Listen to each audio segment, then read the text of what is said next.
Welcome to lecture 26 of Elec Eng2CI5. In this lecture, I'll be going over admittances and Phasor diagram. We did mention admittances in the previous lecture when we talked about impedances, but here we'll show a couple of examples on how to use them to analyze circuits. And also we'll talk about Phasor diagrams. A Phasor diagram it used to be a more important in analyzing AC circuits because you can get the solution of the currents and voltages through drawing diagrams. It's not as important as it used to be. So we just explain it just so that you understand what's meant by Phasor diagram. But right now we really use our calculators for doing most of the calculations in AC circuits. In the past, doing these diagrams was more important. Right now, we do just for understanding how these phasors relate to one another. Anyway, so I will be discussing a couple of examples as well on phasors, and we'll discuss next lecture the different AC techniques or the AC analysis techniques that you can use to analyze AC circuits. Okay, in the previous lecture we discussed the concept of an impedance. We said that an impedance is what relates the phasor of the voltage, the phasor of the current. Okay, so the admittance is the inverse of the impedance. So Y, we give it the symbol Y, capital Y. It's 1 over Z, and it is the current over the voltage. The impedance is the voltage over the current. The admittance is the current over the voltage. It's a complex number in general for an AC circuits. So this admittance relates the phasor of the current to the phasor of the voltage. It has a modulus and it has an angle. So this is the modulus and this is the angle here. And when you write Y, you can write it also in rectangular form as a real part plus G imaginary part, or you can write at this polar form as a modulus angle with certain angle.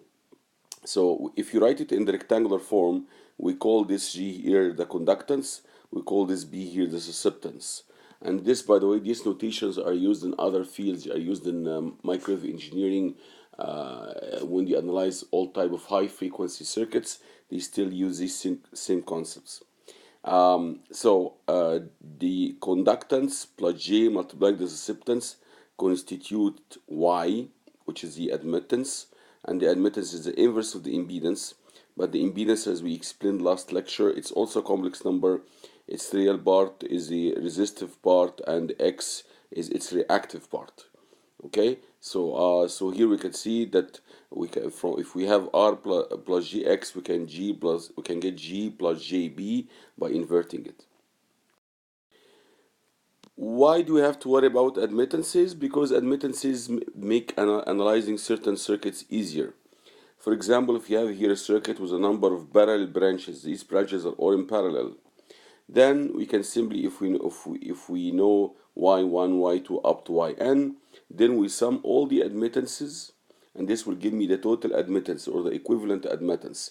This is exactly what you used to do with resistances. If you have a number of resistances in parallel, we'll get the corresponding conductance for each one of them.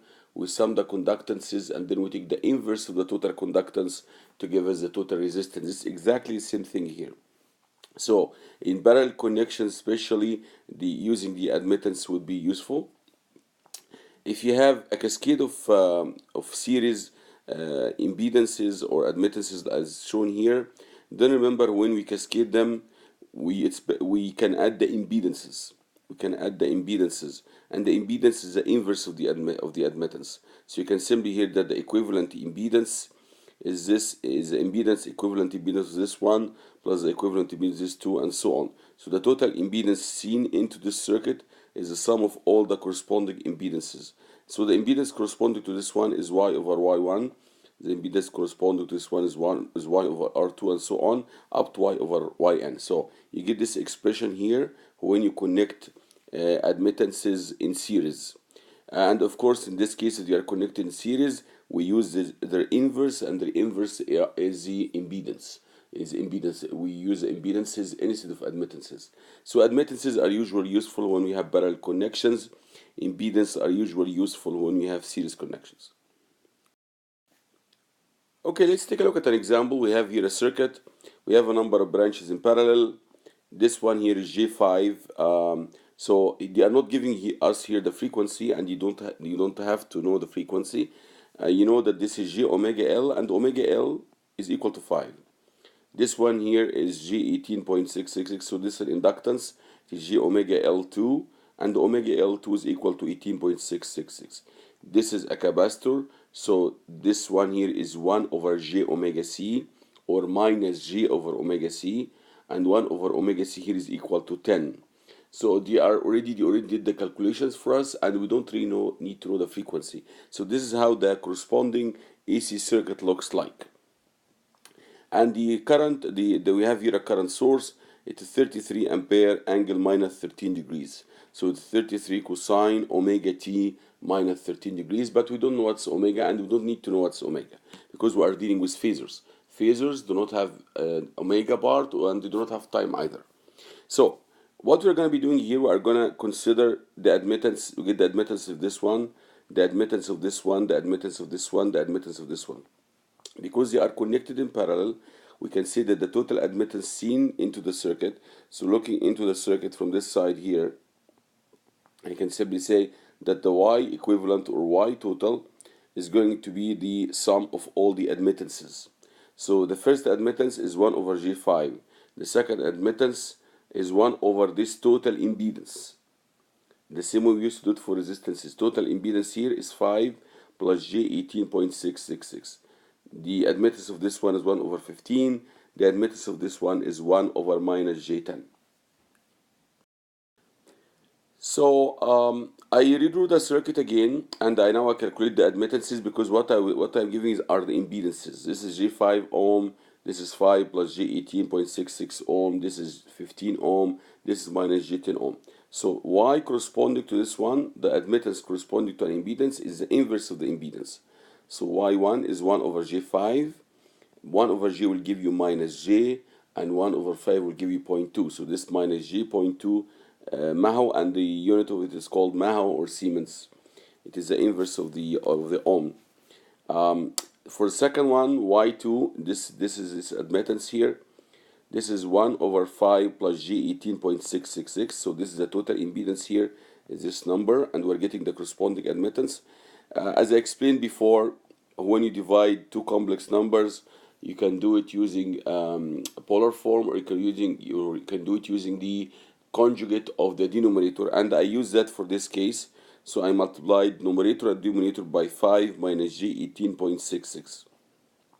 So 5 minus G 18.66, when you multiply with 1, you get 5 minus G 18.66.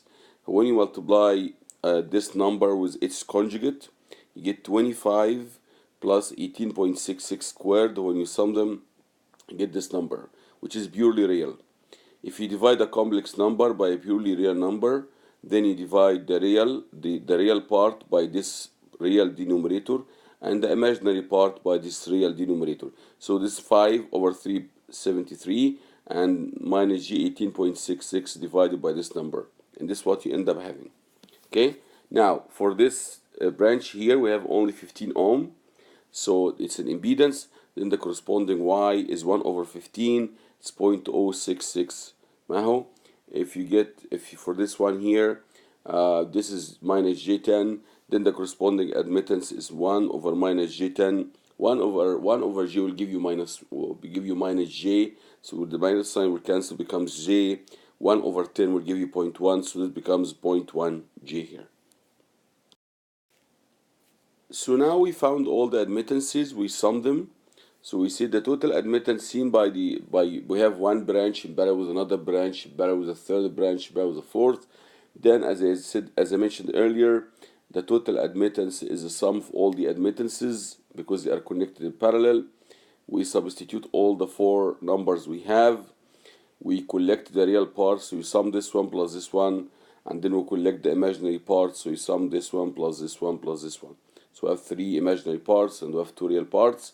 If you do that, this is the result that you're going to get. And of course, you can convert this one to a polar form. Take the modulus of this term, so it will give you the square root of this squared plus this squared. This is going to give you 0.1699. and the angle will be the inverse tangent of minus 0.15 divided by 0.0799. So I calculated that, and it's minus 1.0813 radian. Okay, so I'm using here radian. You can use radian or degrees, doesn't really matter as long as you are doing it in a consistent way. So now what I did, I replaced the whole circuit, all these branches, by one complex admittance, and its value is 0.1699. So the next step to do the calculation is to say that V is equal to IZ,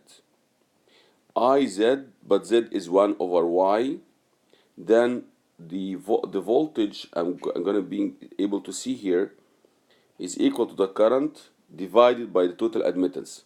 It should be also the current multiplying the total impedance. Okay, but we don't have total impedance, we work with admittances. So the voltage, the phasor of the voltage is equal to the phasor of the current divided by the total admittance.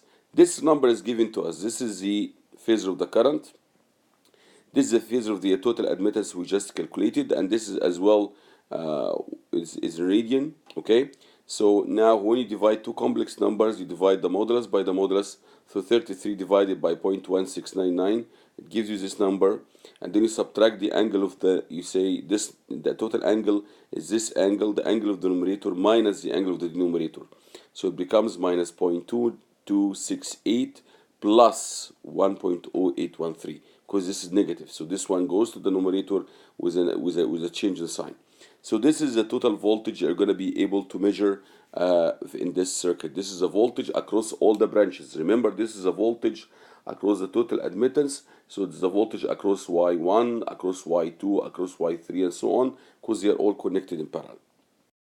So the last step is to calculate the current. They are asking for the current in the 15 ohm, but I already now know what is the voltage of this node. I know what is V tilde, what is the phasor of this node. Okay, we calculated that together. If I know the voltage between here and here, because I take this one as ground, the bottom one as ground, if I know the voltage between here and here, then I know what is the current flowing into 15 ohm, because it's going to be equal to this phasor divided by 15. And of course, I maybe should try to be consistent and write this one here as a phasor. So I put tilde on top of it. But it's understood that we deal here in phasors unless I include time in my calculations. So this is the phasor of the voltage we calculated earlier. Divide by 15. So when you divide any complex number by a real number, this means you divide the modulus by that real number. And if you're writing it as real and imaginary, then you divide the real by that denominator and divide the imaginary part by that denominator. So if you divide this one here by 15, you end up with this number, and of course this one has angle of 0, so it does not change the angle of the numerator. So this is the final answer. This is the phasor of the current flowing through the 15 ohm resistor. Okay, we take a look at another example. Here we have a circuit like this one. We have a current source. It's 2 cosine 1000 t plus 120 degrees. So it's sinusoidal. Its amplitude is 2. It's omega. Angular frequency is 1000 radian per second. Its phase 120 degrees. And we would like to calculate the voltage V of t. The voltage V of t is the voltage not shown here, but is the voltage across these two, because I have only one node here in this circuit. This is one node. So this is branch, and this is another branch. Okay. So what we're going to be doing, we calculate the impedance of this branch. We calculate the impedance of this branch, and then we have two branches in parallel. And this is really how the circuit looks like. It's two impedances connected in parallel, and you can get the equivalent impedance. And once you have that, you multiply the equivalent impedance, which is the one seen from this side here. Okay, I can call it Z total, or I can call it Y total. Doesn't matter, as long as I'm doing it in a consistent way. And then I multiply the phasor of the current by the total impedance, and this will give me the voltage.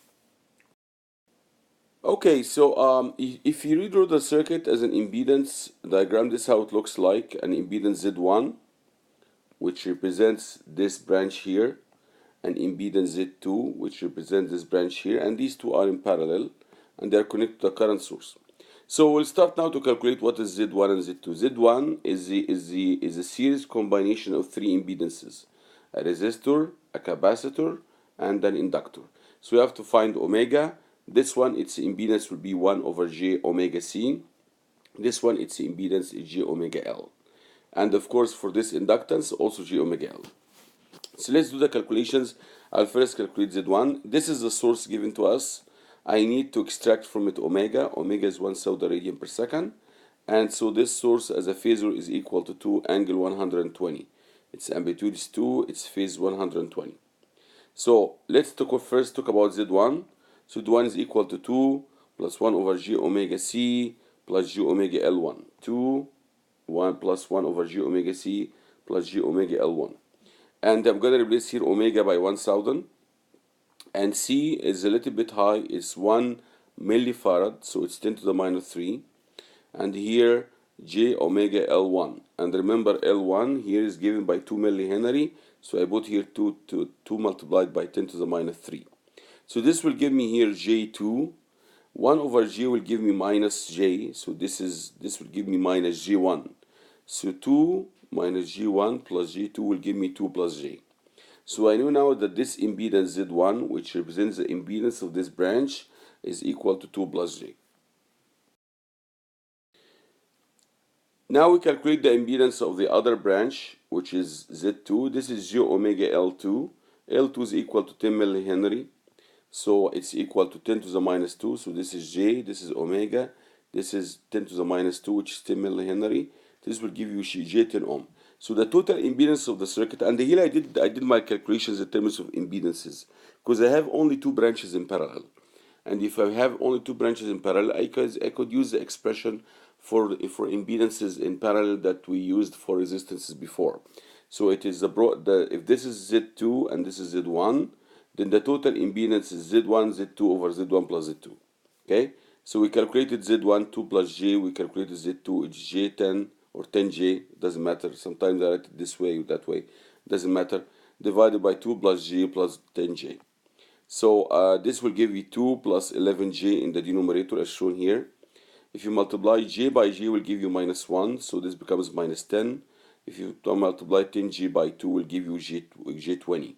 So now the total impedance is this numerator divided by this denominator.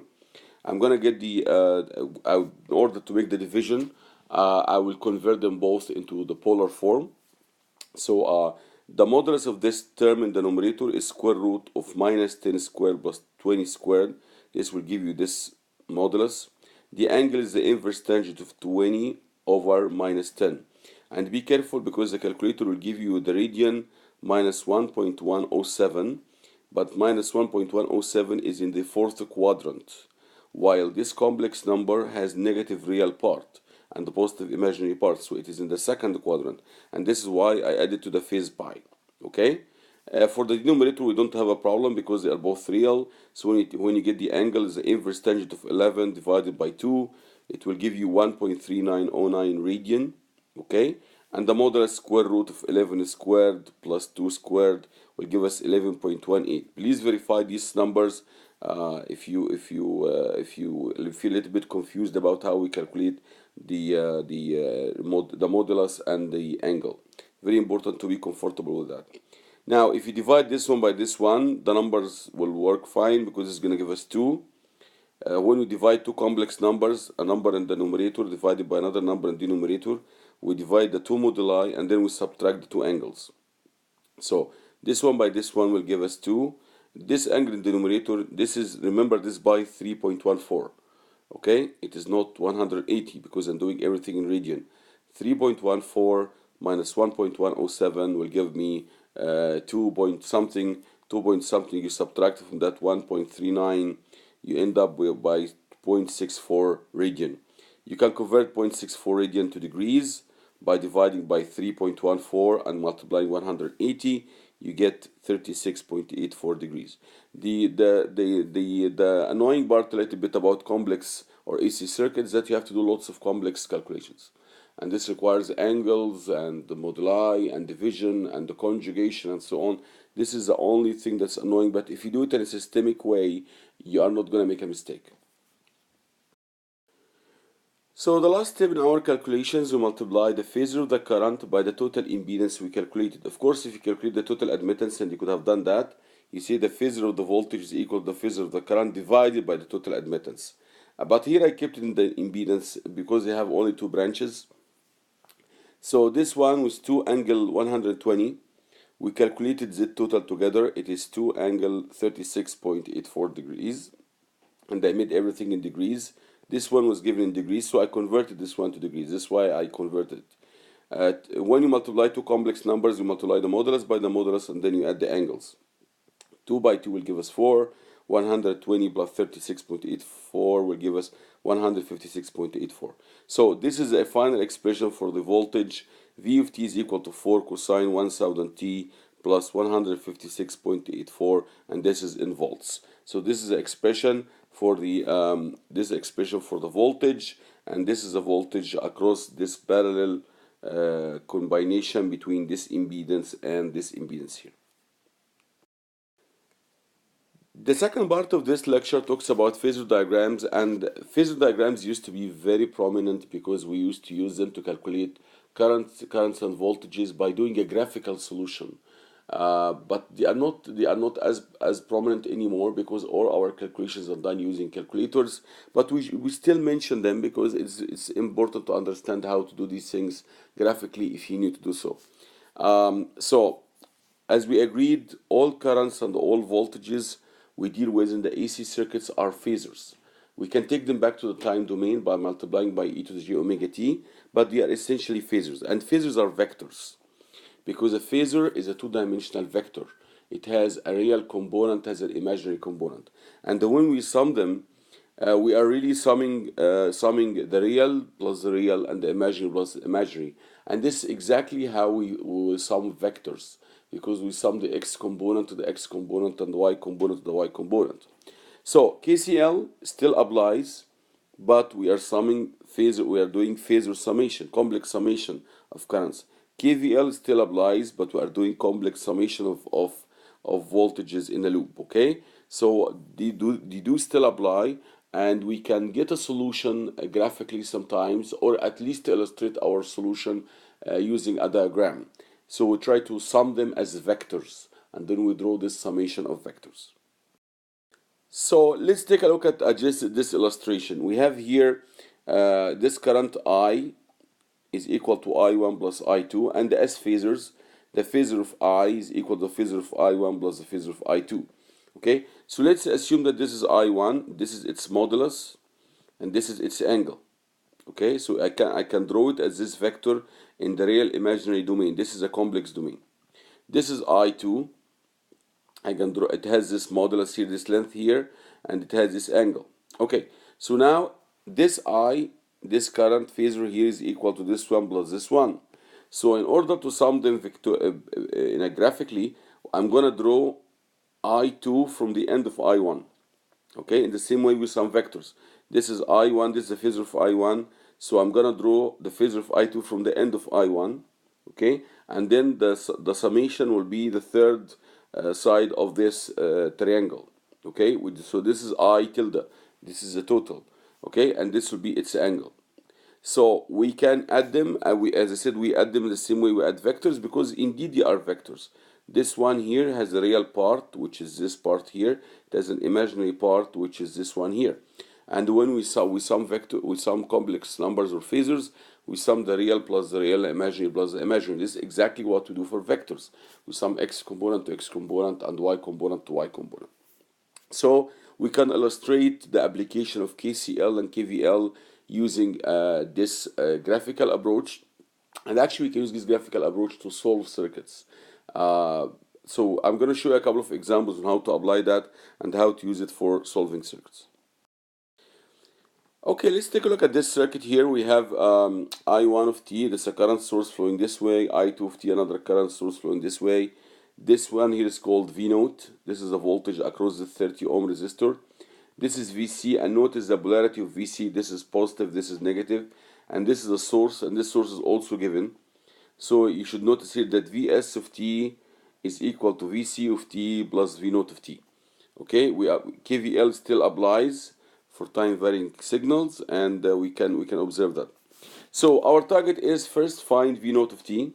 We would like to find this voltage here. So we use this bottom node as ground, as we used to do for DC circuits.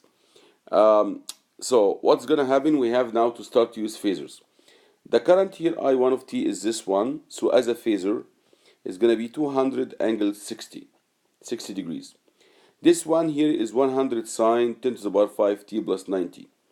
A sine that shifted by 90 degrees means it's a sine that was shifted in the negative time by 90 degrees. But this means that this is a cosine with angle 0. Okay, so this is really 100 angle 0, because as you could see, it's a sine that was shifted by 90 degrees. It's a sine that was shifted by 90 degrees. The last thing, this one here, this is a sine, and as we agreed, every sine is a cosine that is shifted in the positive time by 90 degrees. So this one here is 10 angle minus 90.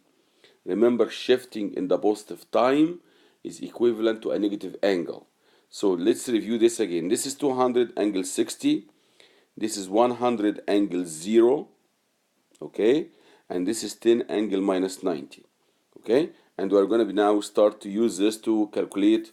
I'm going to calculate first V naught, and then once I have V naught, I will draw a phasor diagram illustrating the relationship that Vs is equal to Vc plus V naught.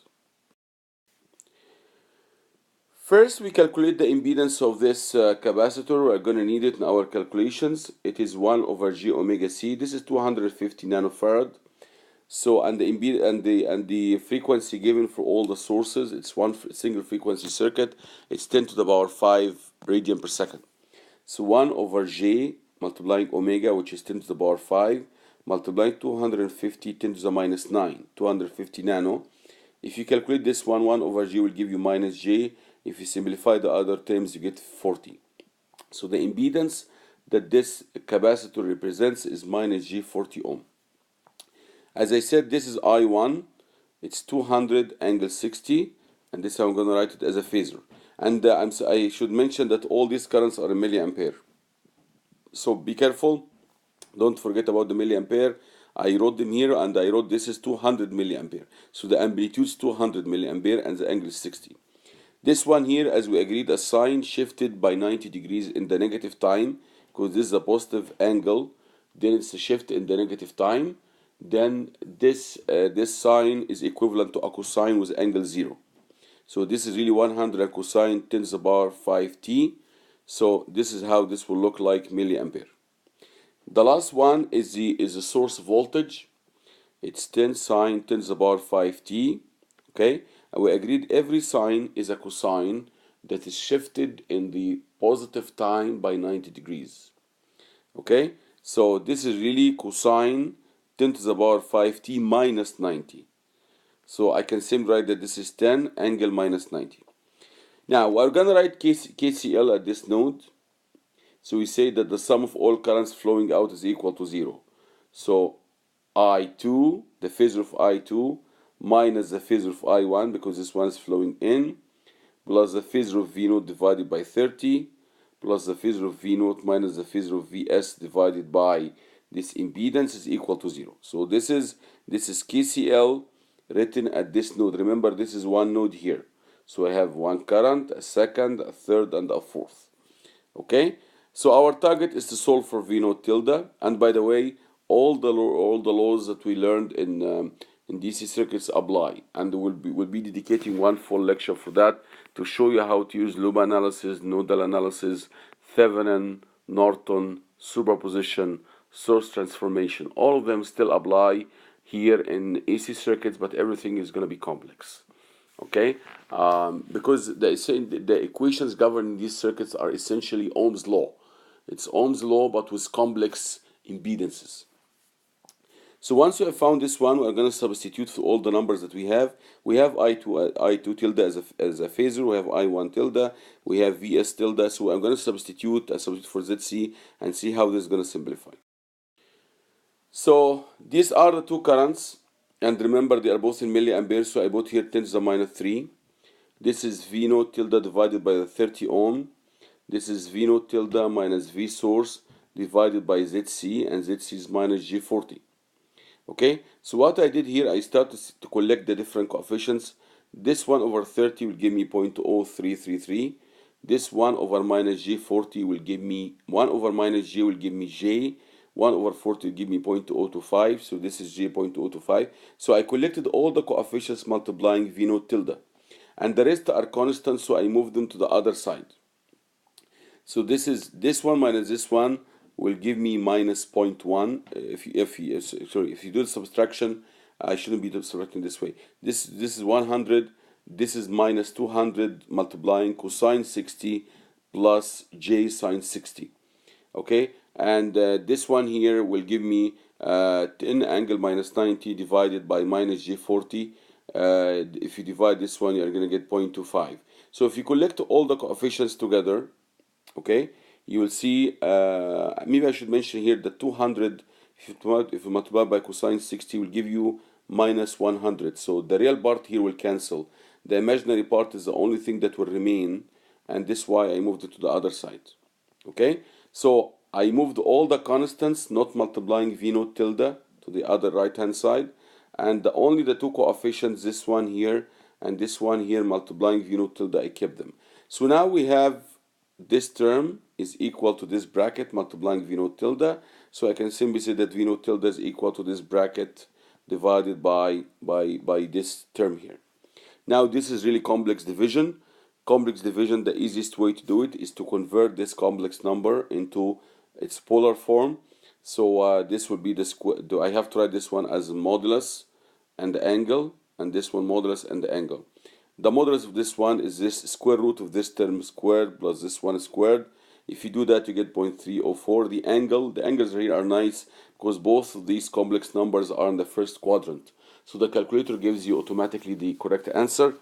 So the inverse tangent here is the angle of the numerator is the inverse tangent of 0.173 divided by 0.25. This is the angle you're gonna get.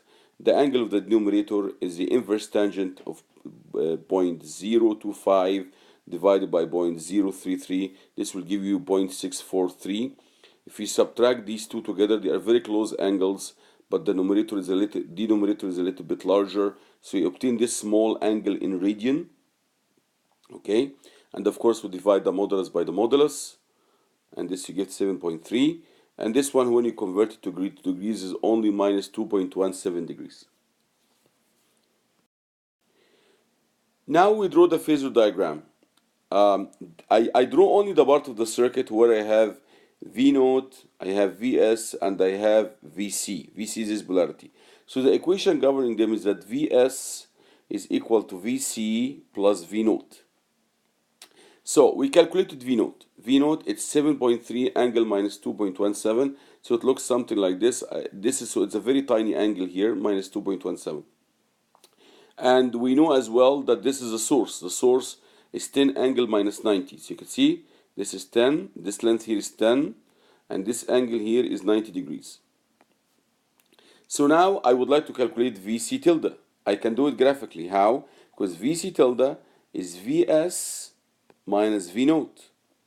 So I'm gonna take this V naught here, I'm gonna invert it to get minus V naught, and I'm gonna draw minus V naught from the end of Vs.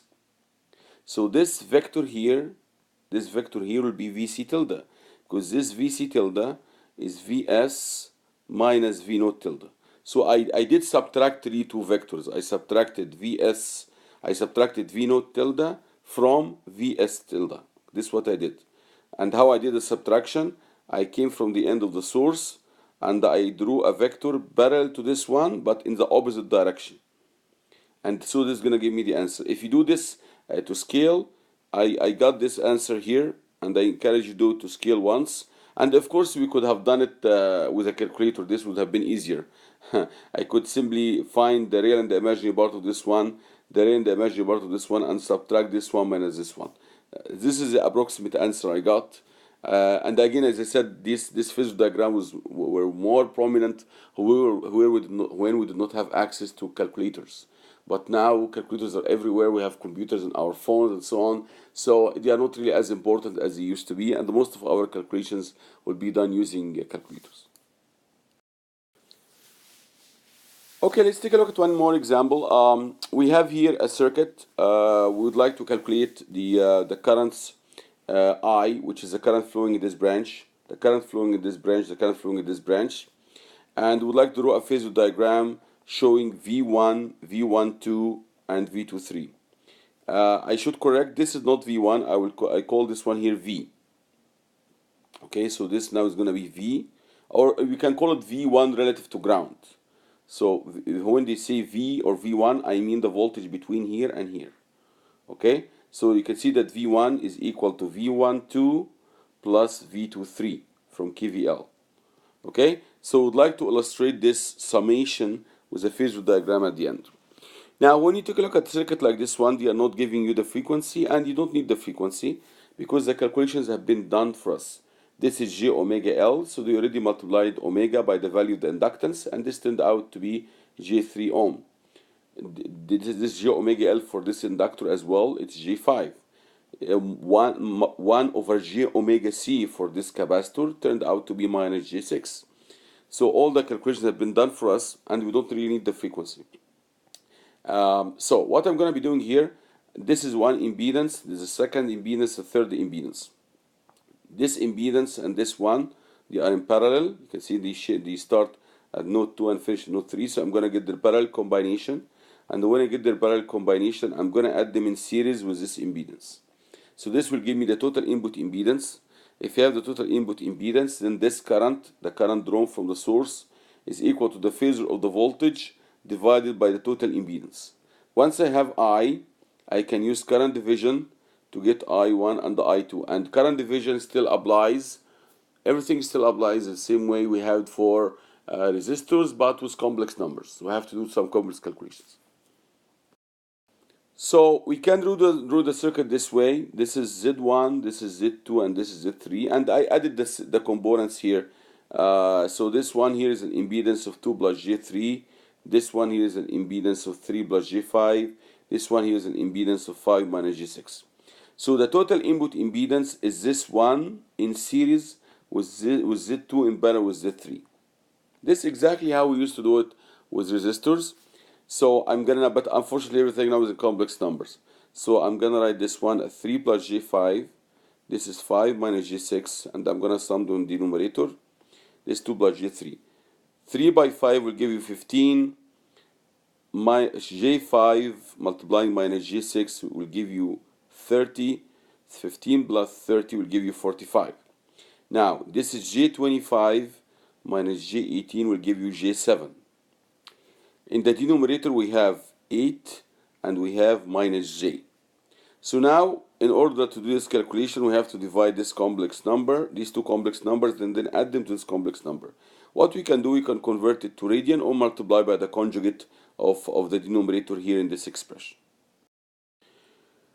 So I converted the whole thing to division between two polar numbers, so, or two polar representations. So this is the first complex number. This is the second complex number, and these are all in radians. So if you divide this one by this one, you get 5 point something modulus by modulus, and then you subtract this minus this. So because it's negative, it changes sign. So you really add them now.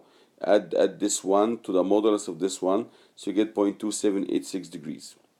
Now, in order to do this addition, what you have to do, you have to convert, because you can't add a complex number written in rectangular form as real and imaginary to another complex number in polar form, modulus and angle. So what you have to do, you have to write this one, get the cosine of this one and sine of this one, and then expand e to the j, this angle, this is theta here, it's j theta, as cosine theta plus j sine theta, using Euler's identity. So, and then you collect all the terms, and this is what you end up having. So remember, you have to write this one, you take it back to the rectangular form, and this will be, the real part will be this number multiplying cosine of this, The imaginary part will be this number multiplying by the sine of this. And once you have done that, you sum them to this complex number here, and this is what you end up having. Please, if you feel a little bit confused about one of the steps, stop the video and go and take your calculator and verify the answers I'm getting. Okay, now we have this impedance. Now we found the total impedance. Total impedance is 7.4309 plus J4.553 ohms.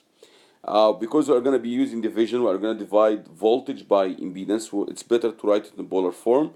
So I got the modulus of this one, which is square root of this term squared plus this term squared.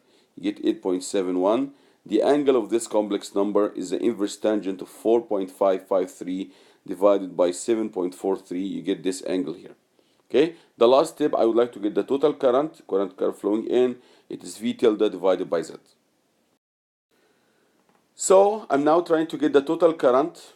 The total current is the voltage here between here and here, which is given as 100 angle 0. I'm going to divide it by the total input impedance found, which is 8.71 angle 31.48. So 100 by 8.71 will give us 11.48. 0 minus 31.48 will give us minus 31.48.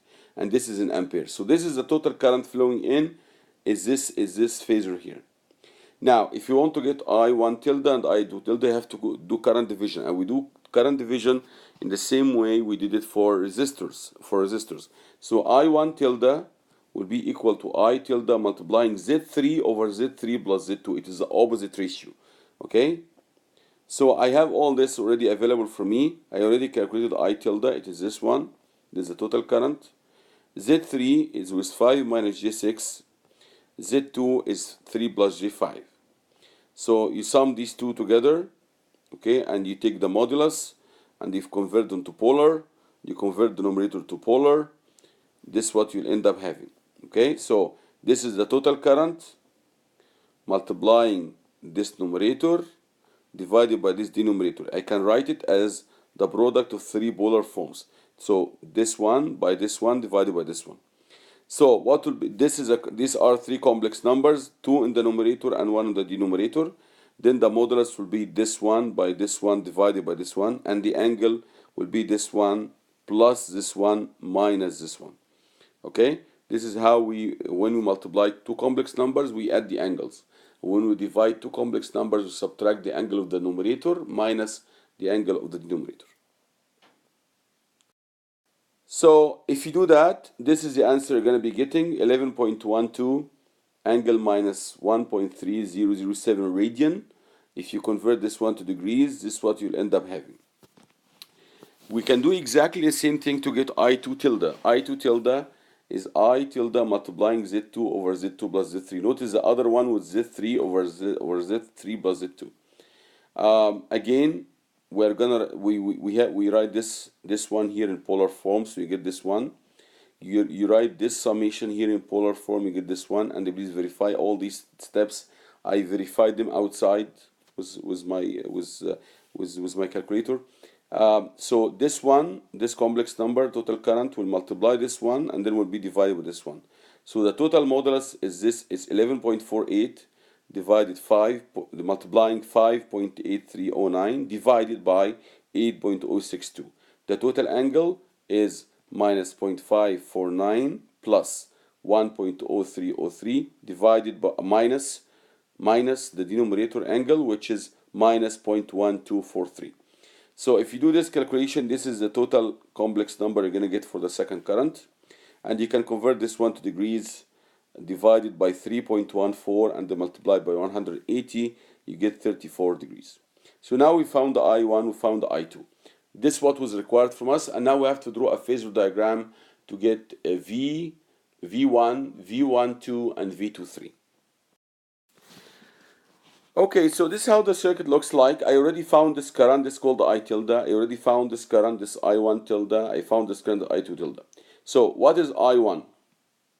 What is the voltage V12? What is this voltage V12? This voltage V12 is the current, the total current multiplying Z1. And this is what I have here. I already calculated the total current earlier, and this one here is in radian. Okay, and this impedance Z1 is 2 plus J3. So I cannot multiply them this way. I have to convert this one to polar form.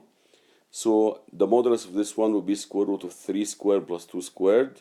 This will give you 3.605. The angle is the inverse tangent of 3 over 2, will give us 0.982 radian. So now you multiply modulus by modulus and then you add the two angles. Okay, so this one by this one will give you 41.097. This angle plus this angle will give us 0.433. And I can convert this one here to degrees. This is what you end up having. Now let's get V23. How do I gonna get V23? There are two ways of doing it. Either you multiply I1 tilde by Z2, or you multiply I2 tilde by Z3. I use this path here and I multiplied I1 tilde by Z2, and this would give me the voltage V23, this voltage here. So this is what I wrote V23, and maybe I should be consistent, and I should keep the tilde on top of all the quantities, okay? Just to indicate they are phasors, but as I indicated earlier, all quantities we deal with are phasors unless I include the time. I say this is V of t. This means that I convert the quantity from phasor to time doing quantity.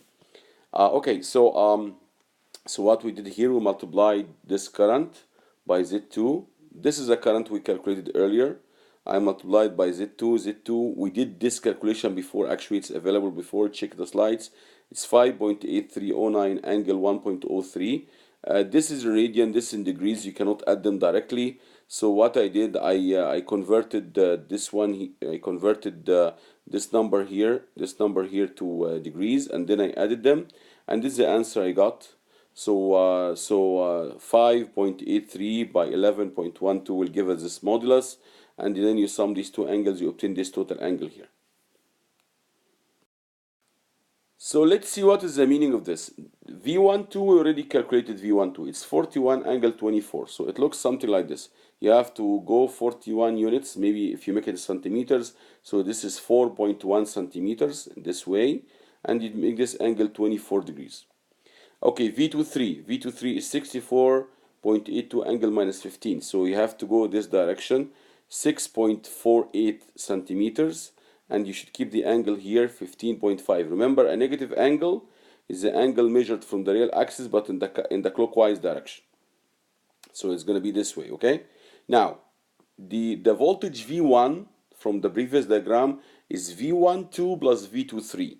So this is V12. So what I did, I drew V23 from the end of V12, and then it will go this way, and it must touch the real axis. Why? Because the total voltage given to us has an angle of 0.